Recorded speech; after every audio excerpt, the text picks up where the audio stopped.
9 मई 2007 को छोटलाल सहनी एक अपराधी वृत्ति के लोग थे, उनकी भी हत्या कहीं ना कहीं जुडिशियरी कस्टडी में और मोतिहारी में हो गई थी। नमस्कार, जय हिंद। जैसा कि देख सकते हैं हमारे साथ केसरिया विधायक शालिनी मिश्रा जी हैं और इफ्तार पार्टी में संग्रामपुर प्रखंड अंतर्गत उत्तरी मधुबनी में शामिल होने के लिए इफ्तार पार्टी में आई हुई थी और इनसे बात करेंगे दो मुद्दों पर।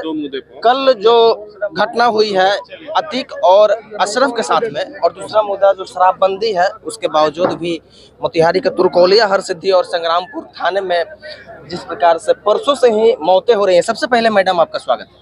बहुत बहुत शुक्रिया और रमज़ान के महीने में आप सबको बहुत बहुत मुबारकबाद देती हूँ। भगवान सबों की जिंदगी में खुशियाँ लाएं। रमजान का महीना है, सत्य बात है। हम जानना चाहेंगे मैडम, बिहार में पूर्ण शराबबंदी है 2016 से ही और विकास पुरुष नीतीश कुमार जी बहुत अच्छा कार्य कर रहा है। मोतिहारी जिला के तुरकोलिया प्रखंड, हरसिद्धि प्रखंड, पहाड़पुर प्रखंड, अन्य प्रखंडों में भी, सुगौली में भी पिछले 2-3 दिनों से शराब से लोगों की मृत्यु हो रही है। क्या कहना चाहेंगे आप?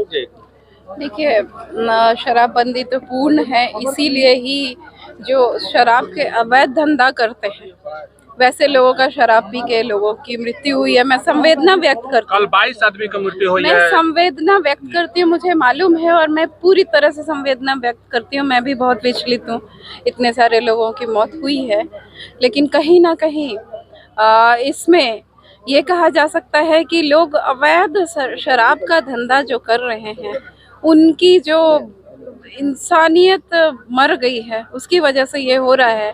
बिहार सरकार में शराबबंदी अगर लागू नहीं होती तो शराब हर जगह मिलता और अवैध शराब लोग नहीं बनाते। क्या पूर्ण रूप से इसकी जवाबदेही उन अवैध धंधाबाजों की ही है या इसमें पुलिस प्रशासन की भी कहीं ना कहीं लचर व्यवस्था है या सरकार में भी कहीं ना कहीं कुछ कमी है और जो कानून है उसमें संशोधित करने की आवश्यकता है?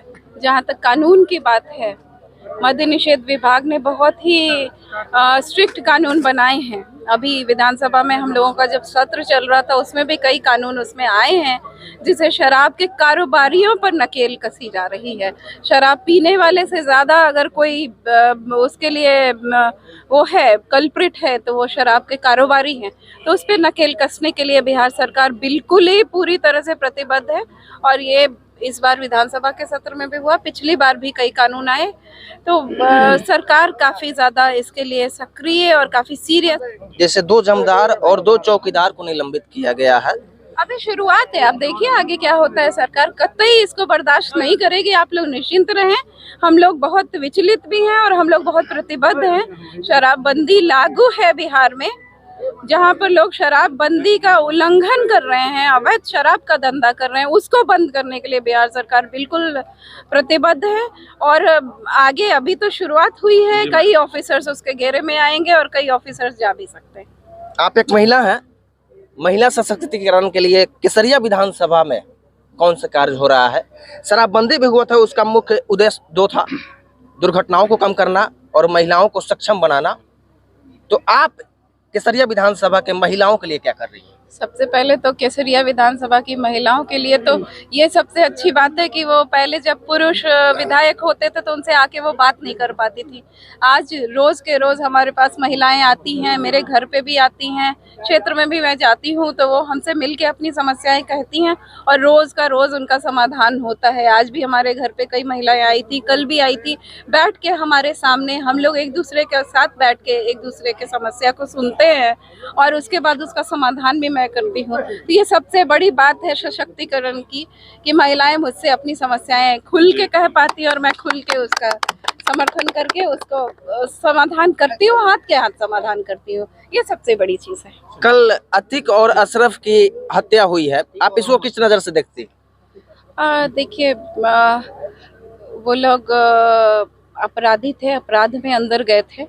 मेरा कहना है कि बिल्कुल उनको सजा मिलनी चाहिए थी, लेकिन कानून के तहत मिलनी चाहिए थी।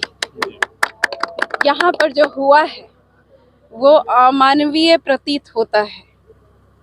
यूपी सरकार ने जो किया वो बहुत, आप कैमरे के सामने किसी के हत्या होती है, पुलिस वाले सुरक्षा घेरे में है, आप जुडिशियली कस्टडी में है, पुलिस वाले होते हैं वो लोग एक गोली नहीं चलाते हैं किसी पे और हाथ से पकड़ के रोक रहे हैं। उनके पास हथियार थे, AK-47 तक था उनके पास।